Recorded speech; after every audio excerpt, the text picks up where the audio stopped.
Началото на това лято Upwork ми предостави възможността да се включа в тяхната най-нова обучителна програма микрокурсове. Ако изгледаш това видео до края, ще разбереш къде може да гледаш курсът, който записах за Upwork, който е на тема изработка на видеосъдържание посредством изкуствен интелект. Приятно гледане!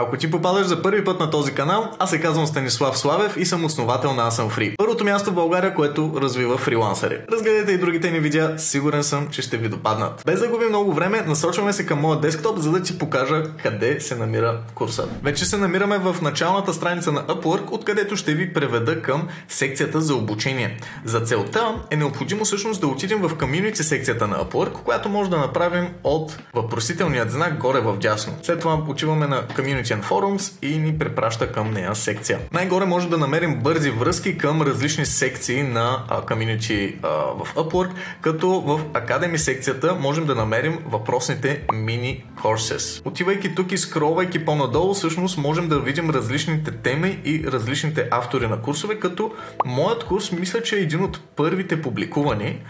Сигурен съм, че бях един от първите включени в програмата, тъй като в момента програмата е публична, но както казах в началото на лятото, те се свързаха с мен и дори сега ще ви покажа имейла. Това е имейлът от Upwork, в който ме попитаха дали бих имал интерес да направя кратък такъв курс на темата как да използваме AI за видеосъдържание. Този имейл го получих точно ден след рожденият ми ден и това според мен не е случайност. Реално към хората от Upwork бях препоръчен от Влад. Влад е комюнити менеджер в Upwork, с който си комуникирам вече над година. Като той всъщност ми помогна да разбера как да менеджирам по-добре Upwork Bulgaria Group, която се намира в комюнити секцията на Upwork. Освен това с Влад винаги имаме много интересни разговори и аз си позволих да го поканя да разговаряме в AsumFree. Така че очаквайте първият ни интервю разговор на английски в нашия канал съвсем скоро. Сега е момента, ако не сте се абонирали, да го направите. Така както виждате тук, явно Влад е споменал на Хейли, че се занимавам и експлорвам този филд на Content Creation с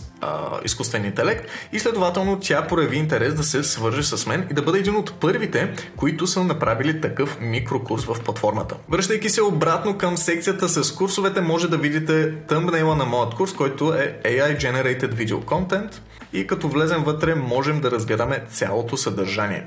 Имайте предвид, както говори името, това са кратки курсове от порядъка на няколко минути, които имат за цел да запознаят хората с нова тема. Ще се радвам, ако тази тема ви е интересна и изгледате това видео, което има подготвено за вас в Upwork. А ако искате да разберете повече всъщност за създаване на съдържание с изкуствен интелект или някакъв вид друг съдържание, аз съм на среща, така че оставете вашите желания долу в коментарите, за да разбера, че е така. Понеже споменах Upwork Bulgaria Group, сега искам да ви я покажа, тъй като модератор в групата аз имам възможност всъщност да ви приема в нея. Така че не се притеснявайте да изявите своето желание, аз ще одобря вашата кандидатура. Тук разнищваме най-различни теми за като стратегии, как да печелим повече клиенти, проблеми, които срещаме, общи болешки и някакви належащи теми. Ето тук примерно си позволих дори да пусна видеото, което направихме в нашия канал, което беше за фалшивите обяви, защото наистина просто бяха адски много и отляво и отдясно от всякъде чувах все повече и повече такива фалшиви обяви да заливат профилите. Освен официалната група за България в Upwork, може да се присъединиш и в нашият Discord канал. Чакам те там. До скоро!